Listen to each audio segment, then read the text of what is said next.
Good afternoon, everyone. I hope all of you are safe and doing well. This side Anmol, part of marketing team at Inspire One Technologies. In today's unprecedented situation, business leaders have to e-lead their way to upskill, engage, and manage the workforce. No formulaic approach exists, and organizations continue to struggle as well as discover best practices on what can make their workforce stick and stay productive from home. Our panelists for today's virtual panel discussion are Ms. Shilpi Mishra, who is the Senior Executive Vice President and Head, Risk Containment Unit and Training and Processes. Secondly, we have Sarmishta Mitra, who is the Chief Learning Officer at Axis Bank. We will also have Mr. Karthik Molla, who is the CEO of Inspire One Technologies.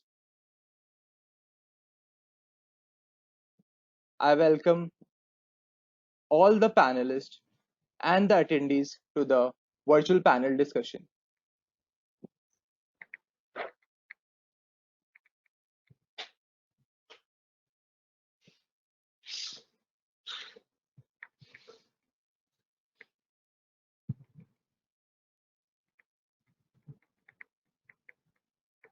Over to you, Karthik.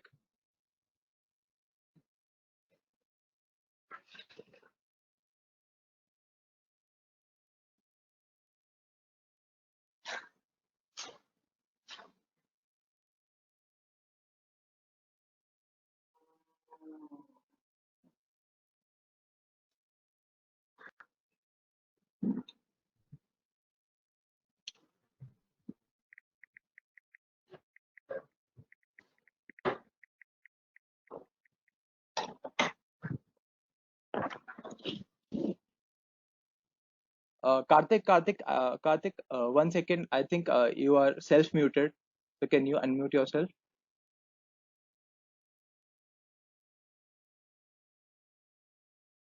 Yeah. Thanks, Anmol. Hopefully, I'm audible now for everybody. Great. Okay, I can also see Sharmishta. So again, on behalf of Sharmishta and myself, and Shilpi will be joining us soon. A very warm welcome to all of you. Really appreciate everyone's time to join us for today's virtual panel discussion. One of probably many that we'll be having over the period of time. And I'm sure we'll get some really interesting points of view, both from Shilpi and Sharmishta as vanguards from the banking industry. So Sharmishta, firstly, thank you for joining. Pleasure to have you. Thank you, and pleasure is equally mine. Yes, I think if you were to probably look back maybe a little less than 2 months ago, it would have probably been possible that for most industries, Sharmishta, work from home as a concept at best would have been either an exception and at worst maybe a somewhat laughable idea. But here we are, living and breathing a work from home scenario, and for better or worse, trying to make the most of it. So I'm going to kick off a question to you, Sharmishta, which I'm sure is in some way on everyone's mind. And then I'll also request my fellow audience to keep asking us questions using the questions feature on GoToWebinar, and I'll keep picking them up as we go along.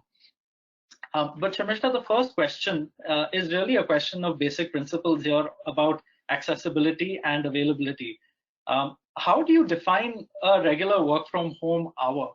What is within work from home and outside of work from home as far as work hours are concerned? And how do you also ensure that people are showing up to work? I think it'd be good just to start on an easy question first and foremost. Yeah. So so there are a lot of discoveries. We are also being a very large bank.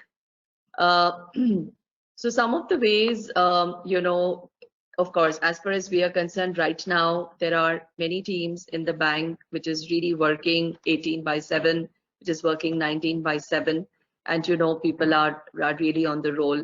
There are some roles, as they have to still step out and they have to go to the branches and manage. We of course have technology is playing an exceptionally critical role for us. So right from having, for example, 250 people on Microsoft Teams, we are currently almost 72,000 of us who are already on Microsoft Teams. for example. Then we also have a One Access app, which we use for attendance, etc. So again, a very large number of close to the entire bank now is on one that we had a little bit of struggle to make it a way of life till about a couple of weeks back. So, and of course we have VPN access, and then we of course log on to our emails. So as far as the front line is concerned, what we've really done is we've really managed to manage their days well. So there is a plan when there is a connect that we are having. So they are having their regular drills with the customer connect for servicing as well as other conversations. Then they also have time when they continue to go ahead and do their CRM and so on and so forth. So the front line is a large number. There's a rhythm and rigor that we have set in, and many of those rhythm and rigor is also managed through technology. So that's one way. The other way really is the way of really having the morning huddle, and if every manager everywhere in the country is getting into a morning huddle and taking stock of how the day sort of is supposed to look like, what are the plans of the day, and usually ended up with a evening huddle, and that's essentially on certain tasks which people are delivering on, and the goals of the day which also needs to be met. So as far as we feel right now, we have really come closer, and we are doing multiple conversations by senior leaders across the bank. And what we hear from people, actually people are feeling closer and more bonded, as if we know more about each other than we would have known in a regular day. Mm-hmm. Yes, well, that's really interesting to hear. So a few key words or points that I picked up. One, which you said is you have an underlying technology process in place which helps everyone to come on board, and one which is secure. If I heard the words VPN and the One Access app that everyone has accessibility to. And I think as far as workflow is concerned, you were mentioning that every manager has to ensure that there's a daily huddle with his or her team, which is obviously no easy task considering the sheer size, diversity, and spread of your workforce. And also not to mention that a bank like Axis has an equally large wholesale banking arm as well as a retail arm. So that's really interesting to hear. I'm going to possibly jump to the employee lifecycle and try to ask you some questions from that vis-a-vis work from home, Sharmishta. So again, notably banks like Axis Bank, like Kotak Bank, and like many institutions or companies that our fellow colleagues represent, there is constantly an inflow of new joinees that come onto the bank, right? On a almost daily basis, sometimes even more often now. How are you engaging with these new joinees of the bank who are coming on board to your institution in a very, very, very different time, right? With completely a virtual interface to every aspect of the bank. And I also want to take this point to welcome Shilpi on board. So I'll ask you the question first, Sharmishta, and then contrast what you have to say with what Shilpi has to also say. Yeah. So, what we have done is we've done, of course, two things. We have really staggered the joining, and wherever we had, of course, given out an offer letter, we are going ahead and hiring them, but we're staggering the joining. So that's one thing that we're doing. The other thing that we have not stopped hiring, we are hiring for important roles and critical roles, and certainly some roles we are realizing are becoming very critical, even as what we call is the new normal. So we are continuing to hire for those roles, but we are definitely prioritizing. And once they are joining in, so this is what at times when you do in good times, is helpful for us in the not so good times. So we already actually had started working on a virtual onboarding and induction process, and that process sort of continues for us. And that's really helping us in good stead to manage, the current situation fairly well. We also go ahead and take feedback from the people who are joining in terms of their joining experience. And we are saying it should not fall between 4.5 and below.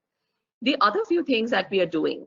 So we have actually put together a team which essentially reaches out and talks to the new joinees of the bank and to understand if they're safe in every way.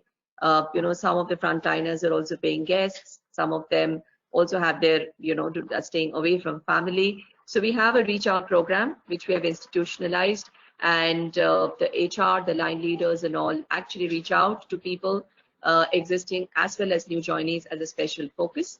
And the third thing that we are doing is, values is very, very important for us. So we also have about 1,000 senior leaders of the bank who are access value realizers. They are also constantly interacting with the new joinees along with the existing employees. So we again have a special focus for the new join, and in a way, as I said, that people are feeling more bonded. If you ask me, I have a feeling that maybe we are doing even tad better with our new joinees because we are more structured and more people are reaching out, and maybe slightly better than what we would in a normal situation. Who knows? Yeah. Right. Yeah, I think once enough time has passed, perhaps there can be an equal weightage to figure out whether the usual onboarding pre-lockdown and pre-work from home was working just as well, if not worse than the current situation that you're in. But what I find very interesting is that just today there was also another financial services firm in the insurance space that glorified how they do onboarding in a digital manner, especially in a situation like today where a new joinee can't formally be introduced by the organization and its leaders.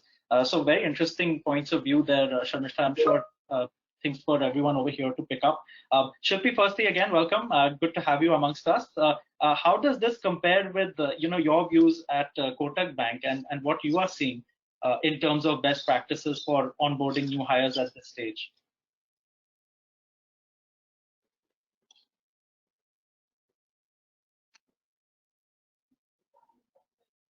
Shilpi, I'm not sure. You might have made the same mistake as I. You might be on self-mute.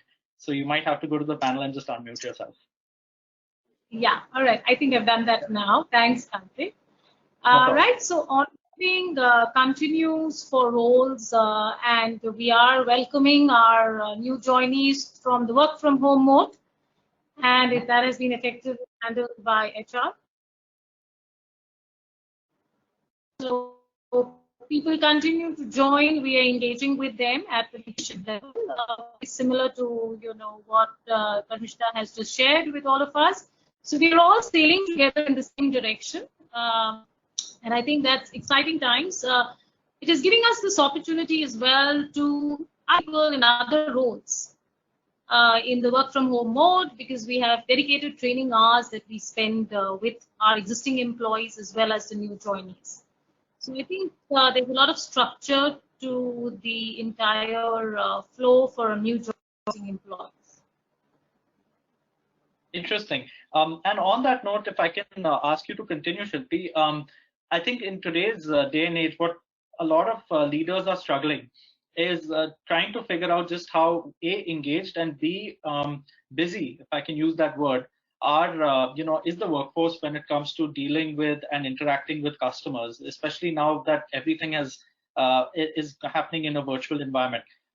How and in what way are you seeing your bank and other companies taking advantage of this virtual setup and ensuring that interactions with customers continue unabated? And to your point, what new skills are they learning to ensure that happens well? So I think most organizations have their CRMs on the mobile. So employees are independent of work from office. They're able to connect with their customers very successfully. And so I think it's not being so much of an impediment in their interactions with their customers. Okay. And do you see any new skills emerging for, let's say, the RMs and the CSMs in terms of how they need to interact with customers in now a more or less virtual world? I think with today's environment, there's a lot of connect with the customers in the virtual environment as well, because the interaction is based now on concern. Asking about the safety, security of the customers and how safe they are, etc. So I think it's that's the new skill that everybody is learning in terms of the personal connect with customers. Okay, okay, yeah, I think that's an important point for sure, because most companies don't want this opportunity to go missed out. And I think if you speak to various business leaders, some of them already have uh, a paradigm or a view that we've effectively missed the first quarter with whatever's going on. But yet there is, I think, from what you're saying, still a golden opportunity to capitalize and reach customers and engage with them in ways that were perhaps previously not possible, or if they were, we just weren't bold enough to take those steps. Sharmishta, how about you? So you've shared a lot about getting all the infrastructure in place, along with the processes to make sure that this is a well-oiled machine for your workforce. Now comes the million-dollar question: that how do they ultimately go to the field, virtually of course, and interact with customers? So two questions: are you seeing customers take to this form of interaction well? And if not, what could be your take on skills and competencies that the workforce needs to be enabled on? Yeah. So, we do see from the time that in the first week, of course, there was this thing that customers themselves are so anxious that it is they're just sort of, it was difficult, not easy for our people also to connect. But then we also calm down as a system in terms of refocusing and saying where we should start. So what we said is, what we also stand for. Service is, of course, our forte as a bank. So we said, first, let's reach out with service calls. So we have a digital banking, we have a digital banking product, digital services available. So that's how we first, found the cohorts of customers who may be, needing the service a lot more, like the senior citizens or the NRI customers and so on and so forth. Then we again define new cohorts of customers as we started becoming, if I may say, more matured in this process. Set of customers who possibly have the wherewithal and also, want to seize this opportunity. Then we figured out from our experience who they are, and then we started interacting with them. And then we also looked at the cohort who has the, wherewithal, but are slightly, confused and needs help. So that's the second cohort we reached out to. So we also started, sort of segmenting our customers and taking those prioritization, if I may, when it came to really the business continuity, as we call it. But for the rest, we were very, very mindful that we have to first enable them to be able to operate digitally from home. At the same time, the senior citizens, if they need special help, we will go out and give them that. So that was one. In terms of the skilling, yes, in a big way. So we are really investing at this point in time as we are talking in terms of reskilling our relationship managers, as well as our, the frontline sales force, as well as our, customer service, because in our bank, they also sell as well. We are really investing a lot into be able to in something that we call virtual, relationship management, and we are breaking that up into subparts. We have looked at the customers' demographics. We are looking at the psychographics, the 4 or 5 psychographics, from anxiety to really committing to taking the next steps. So what are the various steps? So we are also doing, scripting of calls. We are looking success measures when you move from step 1 to step 2. And really training people on that. That's on the process side. Also, and how do you call and how do you connect, how do you converse, how do you close? And how do you also assess where which psychographic the customer is, and hence how the nature of your conversation should be or could be. The other area that we are also focusing on, we realize your tonality and your, etc. is becoming very important. So we're really focusing on making them a little bit more voice trained, so that when you hear and you hear well, even on the way to write emails and reach out in this time, we are retraining them on that. So there is a detailed module that we are really rolling out in which we call virtual relationship management, with a lot of detailed psychographics and demographics. The other thing that we are also doing is across the bank. We are strengthening the financial advisory skills because there are lots happening, as we know. And finance, as we know in Maslow's, is one of the most important things that people need to feel stable and secured about. So we are really stepping up and investing in gearing up the bank in that direction. We are also using this opportunity to train even their skip level managers and their own managers. And they are actually stepping in as leaders, as teachers, because the large workforce, if you have to train, you have to invest time, and you have to also do train the trainers. So for us, it's helping us in multiple ways because you know we are really getting a large cohort of people in the game now, and people are not only directing and guiding. The leaders are really participating, training, coaching, understanding their banks, and collectively, you know, finding solutions.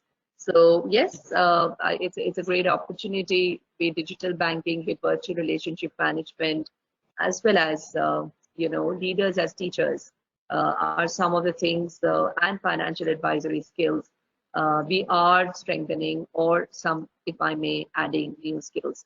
That's for the front line. Even for the leadership, you know, how to lead in crisis, how to manage a digital workforce, how to become data smart leaders in analytics, because we do recognize work from home is going to be a norm for a few more months. So again, these were things that we planned, even if they're normal, that we had to do this. So that's coming in handy. But yes, a lot of work across levels to really get this on board for people who are not physically available with us anymore. But yes, a great opportunity to step up and get ready for the new normal. Yeah, I think thank you so much for you know, categorizing the points that you mentioned. I think at a first glance it seems very overwhelming when you put it in context to the fact that this is happening across the bank, and that too happening without any physical touch point, as is the case right now for everybody.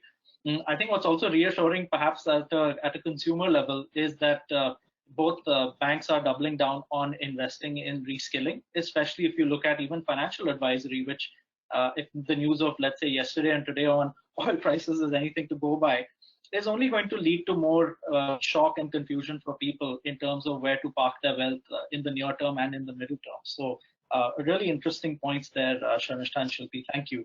I'm going to throw open a question for both of you, and it's, I think, a question on everyone's mind. It's actually come from you know, a colleague on the webinar today, which is I think even more important to figure out.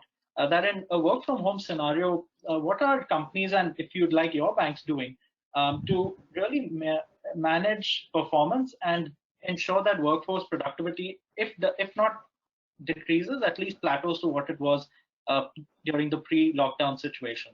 So I'll throw it open in case anyone wants to venture and answer that question first. Yeah, so I can start. So a great question, So I think, you know, this is a time, you know, we use productivity and performance pretty much in the same breath, and usually we used to, but now we realize actually they're not the same things. So what I mean by that, so we are definitely seeing, you know, some of the productivity measures definitely going up. People are being able to attend to, let's say, more calls. People are being able to turnaround times are decreasing. The service deliveries are coming in place together. So there seems to be, you know, an increase in productivity.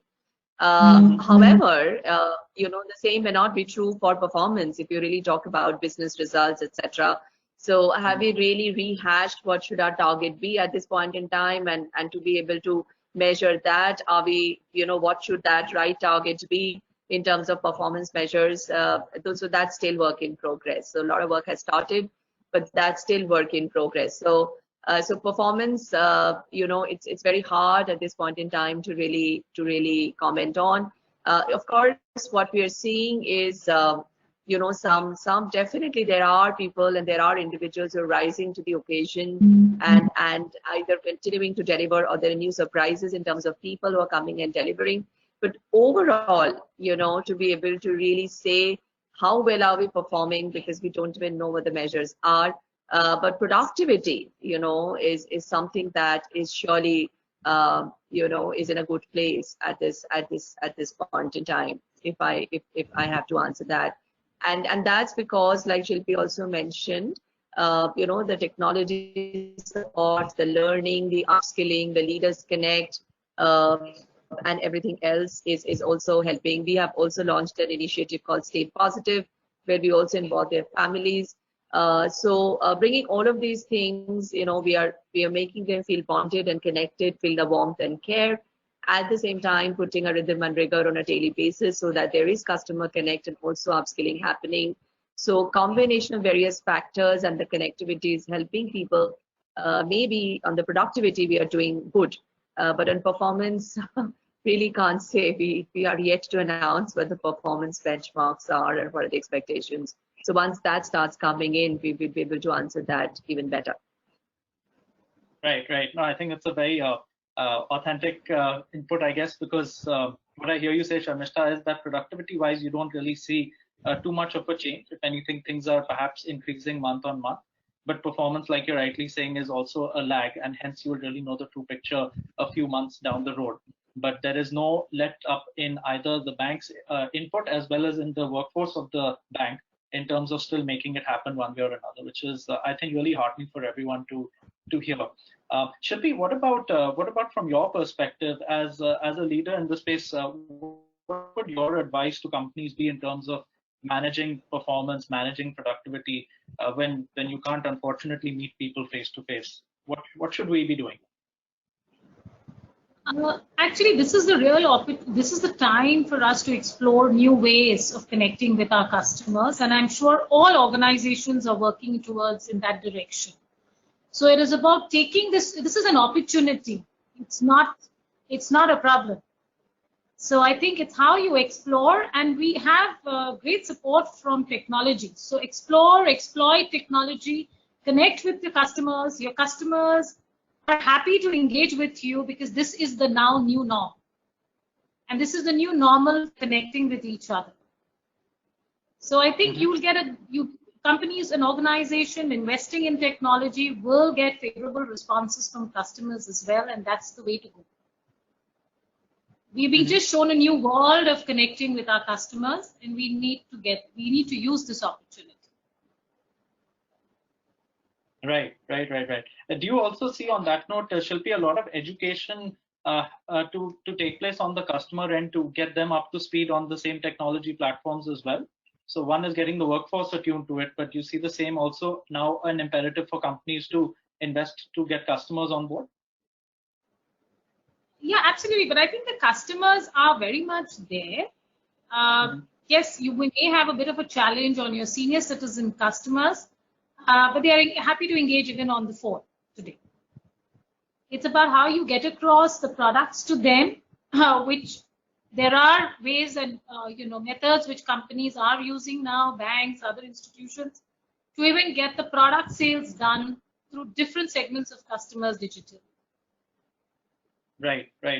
That's really interesting. And actually, I think another question from our fellow colleagues is on the topic of training. So everyone knows that training has now gone on to overdrive or hyperdrive in a way as a key impediment or a key way in enabling the workforce now, not just for want of time, but for making sure that we capitalize on the new opportunity. Given that everything is again happening virtual, one question which our colleagues want to understand is what new methodologies of training do you see working well, with perhaps emphasis more on the front line, given that that's where most of the attrition happens, most of the hiring happens, and those are the face of the companies that we all belong to. So any thoughts and views on that? Yeah, so I think the front line is very accustomed to learning now on the mobile digitally. Most organizations have mobile learning apps now. So I think engaging with the front line through various courses, discussion forums online is actually taking skilling in a different direction. And Sharmishta very rightly mentioned about how the leaders are becoming teachers. And that is actually supplementing the efforts of the L&D functions in most organizations. And learning is now taking a very practical approach, with leaders being there as trainers. So there's a lot of application-based learning which is benefiting the frontline. Interesting. Sharmishta, what about your views on this? And if I can just extend the question to one more thing, how are you seeing L&D leaders also needing to retool themselves or reskill themselves to adjust to this new way of training and enablement? Yeah, so I think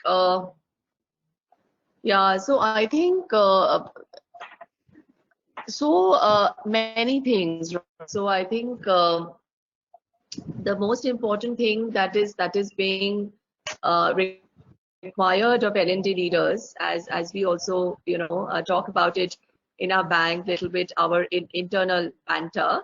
So we said, okay, there's one part of HR which is really ensuring that the operations and the safety and security of employees are in place. And there is another part which is a learning, which is really an opportunity for it to really handle the culture and the transformation. So I think this in itself is a big shift. Some of us who of course have done business roles and have also done consulting roles and have also done the broad-based HR roles. Those are some of the things which then would be very, very important for the L&D leads or heads to really have it handy, right? Only a specialist hat in this scenario is unlikely to work. So because you have to think strategically, you have to connect with the businesses, you're responsible for business continuity. I think the tremendous focus on L&D, and you realize you have to get the machinery from brick and mortar to tech. Then you suddenly discover, if I have to do this, then I have to take care of these elements as well at the same time. So it is technology, it is bridging with people, it is having meaningful conversations with business leaders to ensure what you are putting up is also palatable and important for people.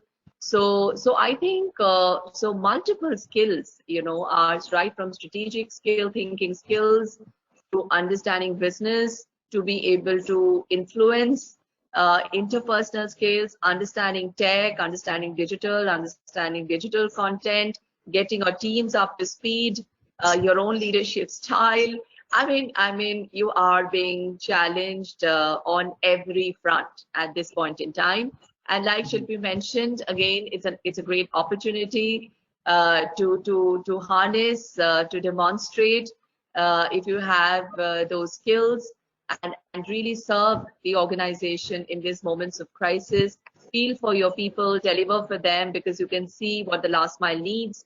And wherever you recognize that of all this entire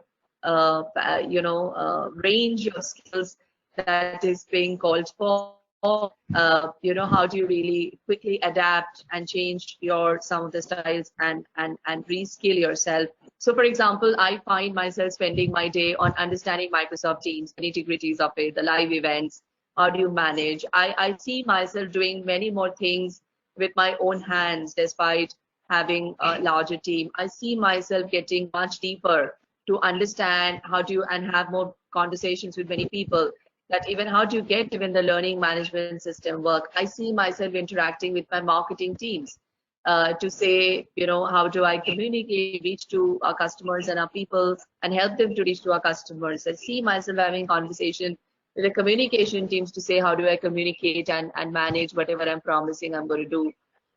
So all that, and very importantly, inspire the employees who are also working hard. The frontline is where we are wanting them to upskill, and they are the ones who are also the ones who really has to continue the business, the bread and butter winners. So how do you really inspire and engage with them to really get to see what you're doing? Is it really meaningful for them? So as I say, the 18 by 7 is 18 by 7 or 19 by 7 is the norm because of multiple skills expectations. Some you're already fine with, some you need to build on, and some you need to sharpen, and some you didn't even know that you are expected to work on. So those are also coming up. So yeah, a lot is expected, but fun times. Right, right. So in a nutshell, one L&D professionals should expect themselves to be pulled and pushed in multiple directions. And I think, Sharmishta, you unofficially gave the work hours also as 18 to 19 hours, 7 days a week as the new norm. So I think we'll all probably sweat a bit or two on that. But here's an interesting statement that was made by a very well-known sales leader globally. He said that we're today witnessing one of the biggest movement towards inside sales that the working workforce has seen across industries. And effectively, just to break it down, it means from selling on the field, you're now selling remotely. And as a result, the research also goes to say that in the next 3 months to 6 months, depending on how long this work from home scenario stays its course, organizations can see a huge growth in data on how their workforce is performing, learning, operating, and whatnot. That means that you're effectively going to get dumped, if I can say, with lots of data that perhaps your teams were not ready to expect, let alone analyze. How do you see that helping your cause? Because I hear both of you say that digital technologies, digital methodologies are what will help companies steer the course in this environment. But how do you ensure that the workforce and your teams are being able to analyze that data? Because that's probably coming your way next.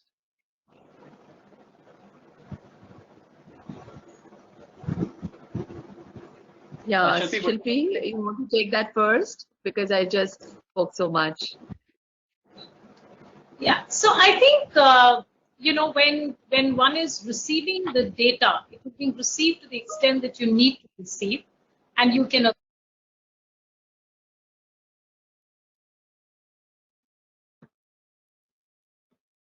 Sorry, Shilpi, I think we lost you back there. I don't know if you can hear us, or if you can hear me rather.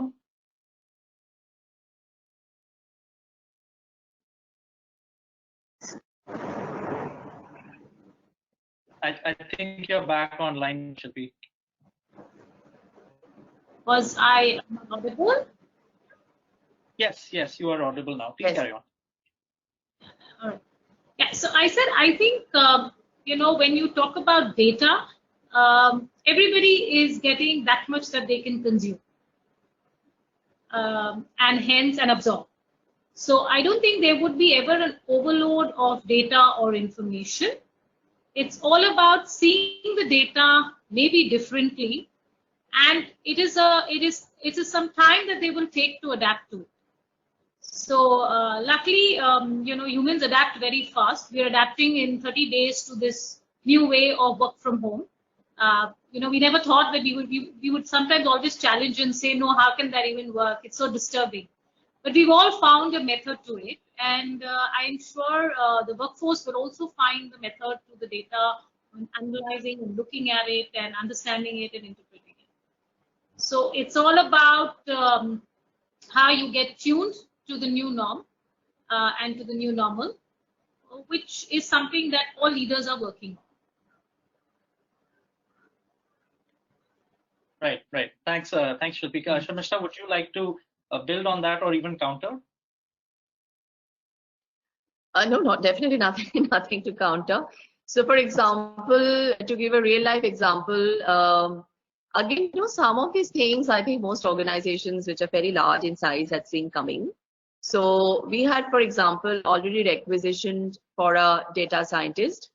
And I was talking to my MD the other day, and I said, yes, we are going ahead and hiring that person. And I just did a call with a data scientist yesterday for our team, and absolutely an apt question. So what we realize is when we have the LMS, there will be now a lot of data which will come to us.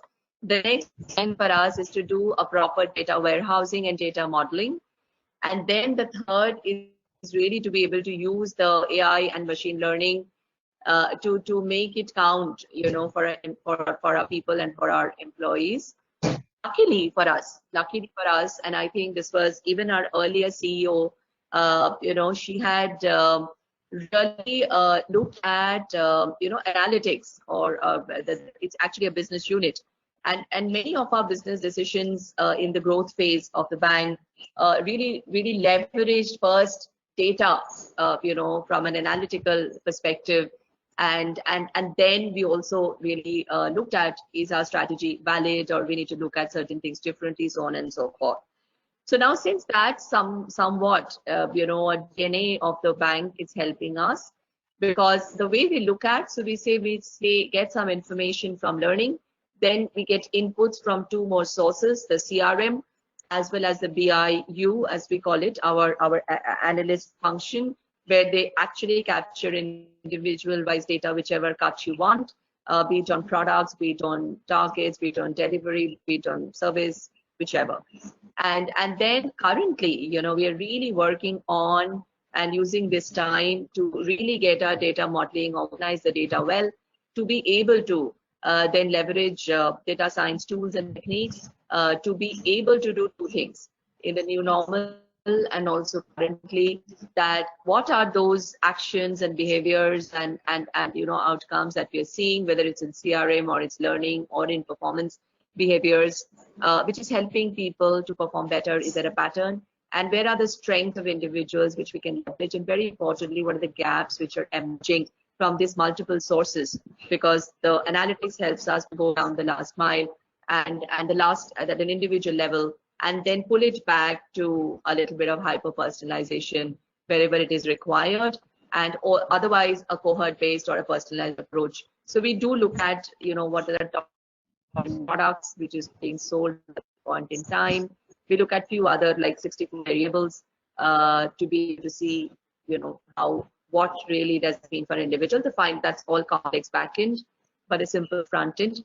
But while that's already been happening, from the learning context, we are now linking these two or three things along with a little bit of recognition, so that we are being able to deliver eventually what learning exists for in the bank, which is performance, productivity, and change in behaviors.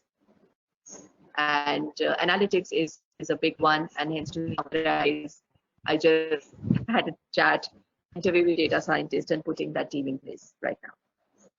Right. And even for the rest of the bank, as I talked about in the beginning, one of the important skills is being data smart leaders is again very, very important, because one, only one BIU or one or two business functions, just doing it in a central office is not good enough.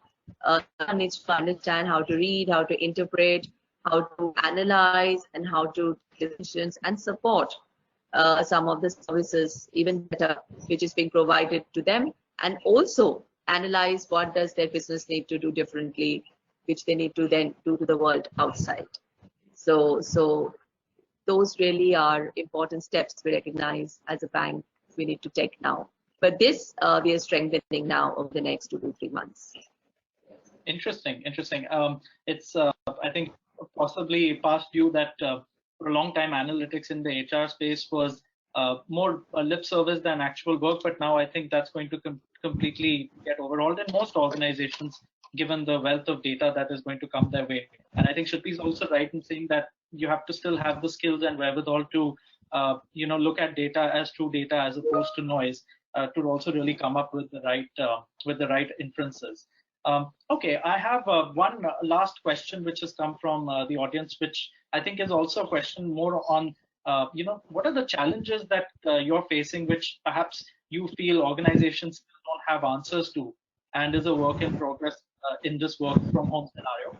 And I'll also add a second part to it, which is both organizations and others in this session today have a fairly large dispersed workforce, which is not part of their on-roll staff, but they're equally critical to achieve your revenue, your plans. How are you engaging with them, and what challenges do you find with that?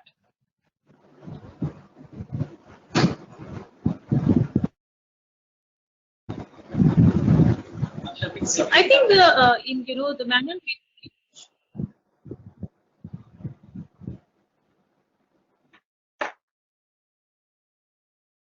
Yes, Shilpi, carry on.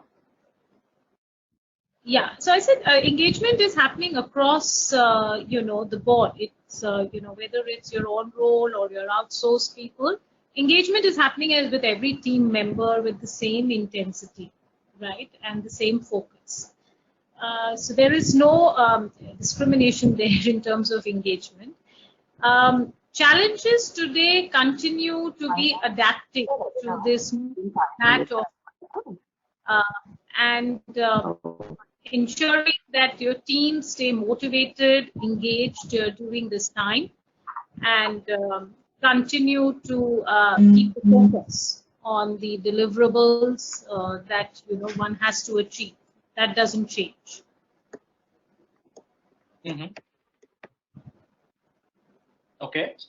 So what you're saying is, one, you've not really seen organizations struggle with engagement more or less for the outsourced workforce as they are for the rest of the workforce. And I think what you're saying is, while enough is being done to engage and enable the workforce, there is still a lot more that can be done, given that you just don't know what the situation is that people are coping with, both on the personal front as well as on the professional front.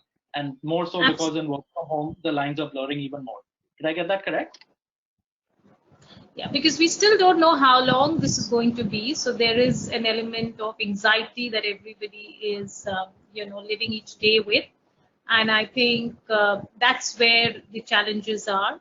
And I'm sure most organizations and all organizations are learning to cope and come up with new ways to deal with this and to keep the, workforce positive.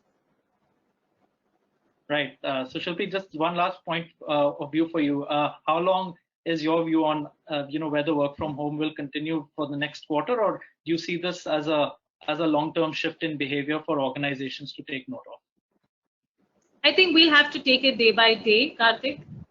It won't, we'll just have to live each day and see how this shapes up and into the future.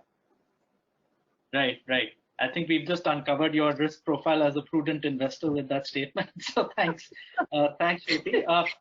Sharmisha, over to you. What is your view on this question of challenges that companies face and questions you've still not answered from work from home? And lastly, how long do you see this continuing? Yeah, so I think yes, there is a little bit of black box. It would be not prudent to say that we've all found answers. Yes, everyone is trying everything that is possible. If you ask me, the next 2 weeks is going to be very telling on that. It will really tell us, what's working, what's not working. So, for example, I was listening to a webinar from McKinsey and which was happening with McKinsey, and someone from Harvard had sent it to us. And, a very pertinent point was being made, and that sort of stayed with me. They're saying, even before the work from home phenomena happened, it seems 980 million women across the world used to be, used to report physical abuse, and this is coming from the Western world, from the US and Europe. And so as people are living in close proximity, as they are sort of dealing with each other in a manner that they were not used to, etc. So there is a lot of stress and tension, and if you see many people in large cities like Bombay, they also stay in smaller houses. Some are possibly locked up, all alone, etc. in a city and can't go out. So all of these things, we have to really wait and watch to say, how does it manifest? What is it really leading to? So it's really hard at this point in time. The next 2 weeks is going to be more telltale, but some reports that are coming in that some of these numbers are also rising of anxiety, like Shilpi talked about, or maybe other stress that happens when people are together and they just don't have any other vent, if they already were not very tightly bonded. So those things are happening, and what role governments play, what role organizations play, what role leaders play, what role HR plays. We all have to constantly step up the game, but first understand it a little bit more deeply. And we possibly are just getting the foundation right, and we'll have to step up. So a lot more learnings to come through. While the intent is great, the impact of it we are yet to fully understand and fathom. On the work from home, yes, for us, we have accepted it as a new normal. and we are even making plans to say even when things are in. So we are breaking it up into 4 phases. Phase 1, what we're going through now. Phase 2, phase 3, and also a steady state. And even in the steady state, we would continue to have work from home as a way of life. That decision has already been taken and in a way signed off. Very interesting food for thought from both of you. I think we're also with that just on the border of overlapping our time. So Sharmishta and Shilpi, firstly, thank you so much for taking the time and answering some of these questions that I and I'm sure a lot of our colleagues on this webinar struggle to answer at night, day on day. And I also want to thank our colleagues who've made it on time for being part of this entire session and asked us some very penetrating questions. Hopefully, you've got some of these questions answered at least to a level where you can think about them further and act on them. I'm sure Sharmishta and Shilpi will also be equally happy to engage with you offline, either through LinkedIn or whatever mode be it. So thank you again. Just to let you know, the webinar has been recorded and the link shall be sent to all of you to further investigate or reflect if you'd like. And we hope to see you again soon. Shilpi and Sharmishta, thank you again. And lastly, please stay safe and continue work from home. Thank you very much. Thank you. Thanks. It was Bye. a pleasure. Thanks, Shilpi. Thanks, team. Thanks, everyone, for joining in. Thank you. Thank you. No, Thank the you. best. Thanks. Yes, Bye. absolutely. Thank you. Stay safe, stay positive.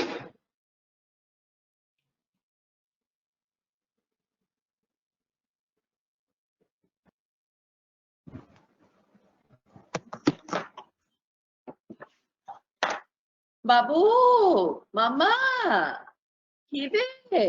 প্রচন্ড।